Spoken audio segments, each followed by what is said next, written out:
صل على محمد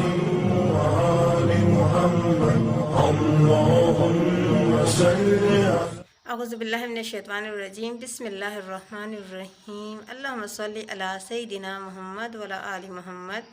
السلام علیکم ورحمۃ اللہ وبرکاتہ۔ میرا نام ہے فاطمہ زہرا خان سرکانی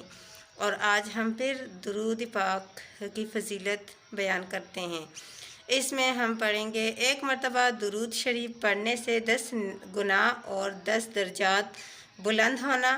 اور قیامت میں نبی کریم صلی اللہ علیہ وسلم کا سب سے زیادہ قرب حاصل ہونا،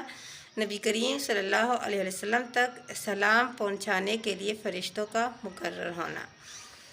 نبی کریم صلی اللہ علیہ وسلم ارشاد فرماتے ہیں، جس نے مجھ پر 1 مرتبہ درود پڑھا اللہ تعالیٰ اس پر 10 رحمتیں نازل فرماتے ہیں اور اس کی 10 خطائیں مٹا دی جاتی ہیں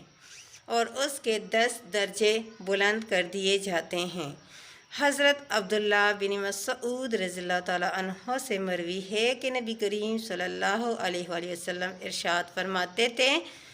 لوگوں میں سب سے زیادہ میرے نزدیک یا سب سے زیادہ میری شفاعت کا حقدار قیامت کے دن وہ ہوگا جو سب سے زیادہ مجھ پر درود پڑھتا ہوگا۔ حضرت عبداللہ بن مسعود رضی اللہ تعالیٰ عنہ سے مروی ہے کہ نبی کریم صلی اللہ علیہ وسلم ارشاد فرماتے ہیں، بے شک اللہ تعالیٰ کی جانب سے کچھ ایسے فرشتے مقرر ہیں جو زمین میں گھومتے رہتے ہیں اور میری امت کی جانب سے مجھ تک سلام پہنچاتے ہیں۔ حضرت عبداللہ بن عباس رضی اللہ تعالیٰ عنہ فرماتے ہیں، امت محمد یہ کا کوئی بھی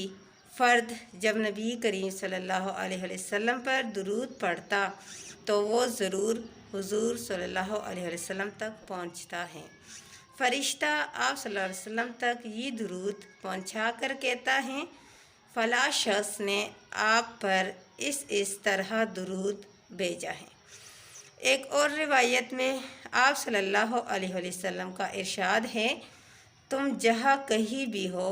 مجھ پر درود بھیجا کرو، اس لیے کہ تمہارا درود مجھ تک ضرور پہنچتا ہے۔ اچھا، یہ درود پاک کی فضیلت تھی جو ہم نے بیان کی ہے، اور اللہ تعالیٰ کے بعد ہم پر سب سے بڑا احسان حضرت محمد صلی اللہ علیہ وسلم کا ہے، اور ہم اس کے احسان کا کسی بھی صورت بدلہ نہیں دے سکتے، بلکہ ایک امتی ہونے کے ناطے ہمیں یہ ضرور کرنا چاہیے کہ ہم حضور صلی اللہ علیہ وسلم پر درود شریف کثرت سے پڑھیں۔ اگر اٹھتے بیٹھتے چلتے پھرتے ہم درود پاک بھیجے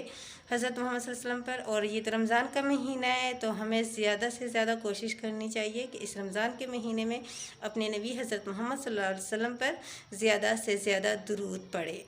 اور اپنے گناہوں کو بھی کم کرے۔ تو اللہ ہمیں اس پر عمل کرنے کی توفیق دے، آمین ثم آمین یا رب العالمین۔ اللہ حافظ۔